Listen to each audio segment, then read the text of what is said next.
Antilia case की जांच के बीच इस्तीफा देने वाले मुंबई के पूर्व पुलिस कमिश्नर परमबीर सिंह ने अपने एक लेटर से महाराष्ट्र की राजनीति को सुलगा दिया है। सीएम उद्धव ठाकरे को लिखी गई परमबीर सिंह की चिट्ठी के बाद सियासी भूचाल आ गया है। चिट्ठी में एनसीपी नेता और गृह मंत्री अनिल देशमुख पर सचिन वाजे की वसूली करवाने का आरोप लगा है। इन आरोपों के बाद अनिल देशमुख पर इस्तीफे का प्रेशर भी बनाया जा रहा है। इसी बीच एनसीपी प्रमुख शरद पवार भी एक्टिव मोड पर नजर आ रहे हैं। शरद पवार दिल्ली में हैं और उन्होंने एनसीपी के 2 बड़े नेताओं को यहीं तलब किया है। इस बैठक में उप मुख्यमंत्री अजीत पवार और एनसीपी के महाराष्ट्र प्रदेश अध्यक्ष भी शामिल होंगे। और इस खबर पर वरिष्ठ पत्रकार निरंजन परिहार जी हमारे साथ जुड़ गए। बहुत स्वागत है आपका नेटवर्क 10 पर। जी नमस्कार। निरंजन जी, कैसे देखते हैं पूरे देश में अगर हम बात करें तो जहां महाराष्ट्र में हलचल देखने को मिली है, तो इससे अगर हम नेशनल में बात करें, सेंटर की बात करें, तो राजनीति पर असर पड़ता हुआ जरूर नजर आएगा। इससे एक नहीं 3 पार्टियां लगभग कहीं ना कहीं प्रभावित होंगी। आप कैसे इस पूरे मामले को देख रहे हैं? राजनीति के जो रंग 100 करोड़ के लेटर बम के बाद में जो बिखर रहे हैं, उनमें सबसे ज्यादा नुकसान एनसीपी को हो रहा है। बहुत साफ साफ है कि बीजेपी ने चुनाव के पहले कहा था कि एनसीपी नेचुरल करप्ट पार्टी है, तो अब वास्तव में साबित होता जा रहा है कि एनसीपी के मंत्री ने जिस तरह से पुलिस कमिश्नर से हर महीने 100 करोड़ रुपए की वसूली की बात की है, वो बिल्कुल सामने आ गया। लेकिन ये पूरा मामला एक तरह से शिवसेना को साइडलाइन कर दिया है।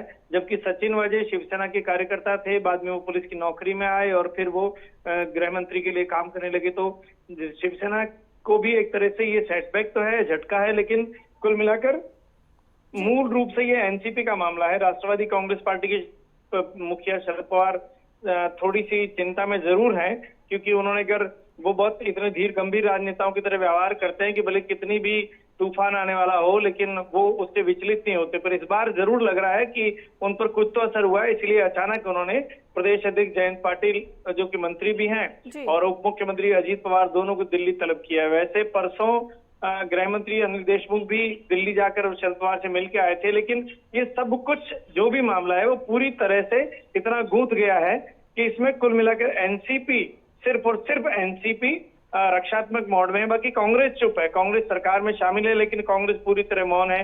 शिवसेना सन्न जरूर है, लेकिन मुख्यमंत्री कहीं सामने नहीं आ रहे हैं। जी बिल्कुल निरंजन जी, मुख्यमंत्री इस दौरान सामने नहीं आ रहे हैं, लेकिन पूर्व पुलिस कमिश्नर की अगर हम बात करते हैं, उनके पत्रों के बाद ये भूचाल आता हुआ जरूर नजर आया। सचिन वाजे की अगर हम बात करें, एनआईए की टीम लगातार इस मामले की जांच पड़ताल में जुटी हुई है, सीन रिक्रिएट करके भी देखा जा रहा है, तो इस मामले की जांच एक और जरूर हो रही है, लेकिन राजनीति पर इसका खासा असर पड़ता हुआ भी दिख रहा है। एक और जहां हम पूर्व पुलिस कमिश्नर की बात करते हैं, जो उन्होंने पत्र लिखा है, कहीं ना कहीं सरकार को सवालों के घेरे पे इन सभी चीजों के बाद जरूर लिया जा सकता है। निरंजन जी, देखिए सवालों का घेरा तो पूरी सरकार पर है, क्योंकि गृह मंत्री सरकार का सबसे महत्वपूर्ण अंग होता है। पूरे प्रदेश का सुरक्षा और कानून व्यवस्था का जिम्मा उस पर होता है। लेकिन यहाँ पर आप इस पूरे मामले को राजनीतिक दृष्टि से देखते हैं तो साफ साफ लगता है कि परमबीर सिंह ने अपने आप को बहुत सेफ कर लिया है। एक तरह से वो जिस तरह से सरकारी गवाह बनता कोई किसी कांड में कोई व्यक्ति नजर आता है, उस तरह से उन्होंने अपने आप को सेफ करते हुए, भविष्य सुरक्षित करते हुए सारा दारोमदार एक पुलिस इंस्पेक्टर पे, सहायक इंस्पेक्टर पे डालकर गृह मंत्री को कॉर्नर कर दिया और खुद एक तरह से बाहर खड़े गवाह बनकर वो इस पूरे मामले में सामने आए हैं। इससे साफ साफ है कि कहीं न कहीं महाराष्ट्र की राजनीति में जो गहरे तौर पर जो लोग जानकार हैं, उनका ये कहना है कि कहीं हो सकता है कि परमबीर सिंह को किसी बड़ी राजनीतिक शख्सियत के प्रश्रय के बाद में उनको ये पत्र लिखने की ताकत मिली हो, ताकि ये पूरी की पूरी सरकार कॉर्नर हो जाए और इस सरकार को एक बड़ा सेटबैक मिल जाए। देखिए महाराष्ट्र की राजनीति में अब तक सबसे भ्रष्टतम मंत्रियों में एनसीपी के मंत्री माने गए हैं सचिन इनसे अजीत पवार के मामले में जब सिंचाई घोटाला हुआ था तो भी उनको सरकार से इस्तीफा देना पड़ा था बहुत साल पहले।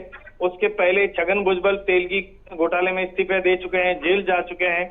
उनके अलावा भी एनसीपी के कई मंत्रियों पर बहुत गंभीर आरोप लगे हैं, लेकिन अब तक शिवसेना का कोई भी मंत्री इस मामले में इस तरह से कॉर्नर नहीं किया गया। तो साफ साफ है कि कहीं न कहीं भ्रष्टाचार के मामले में एनसीपी को सबसे बड़ा झटका लग रहा है। इसीलिए शरद पवार दिल्ली में बैठकर ये चिंता कर रहे हैं। उन्हें भी पता है कि मुंबई जाएंगे तो मामला ज्यादा बढ़ सकता है, इसलिए वो दिल्ली बुलाकर लोगों से बात कर रहे हैं। और महाराष्ट्र की राजनीति में कम से कम इतना जरूर माना जा रहा है कि 1-2 दिन में शरद पवार को इस मामले को सेटल करना पड़ेगा, नहीं तो भारतीय जनता पार्टी बहुत आक्रामक तरीके से एनसीपी के सामने आकर खड़ी होगी। हो सकता है कि इस सरकार को कहीं न कहीं मतलब निरंजन जी क्या मानते हैं इस पूरे मामले के बाद, इस लेटर बॉम्ब के सामने आने के बाद क्या सरकार गिरने की संभावनाएं हैं? क्या घटनाक्रम आगे देखने को मिल सकता है अगर हम आपसे जानने की कोशिश करें तो? देखिए, विपक्षी नेताओं की जो उम्मीदें हैं उनके हिसाब से तो ये सरकार कभी भी गिर सकती है। वैसे भी बीजेपी जिस तरह से कोशिश कर रही है कि एनसीपी को कॉर्नर किया जाए और शिवसेना को लगभग इस पूरे मामले में सेफ तरीके से देखा जाए, तो वो हो तो रहा है, लेकिन सरकार गिरना आसान नहीं होता। जब तक अब तक केंद्र नहीं चाहेगा तब तक सरकार गिरना संभव नहीं है। चलिए, बहुत धन्यवाद निरंजन जी हमारे साथ बातचीत करने के लिए।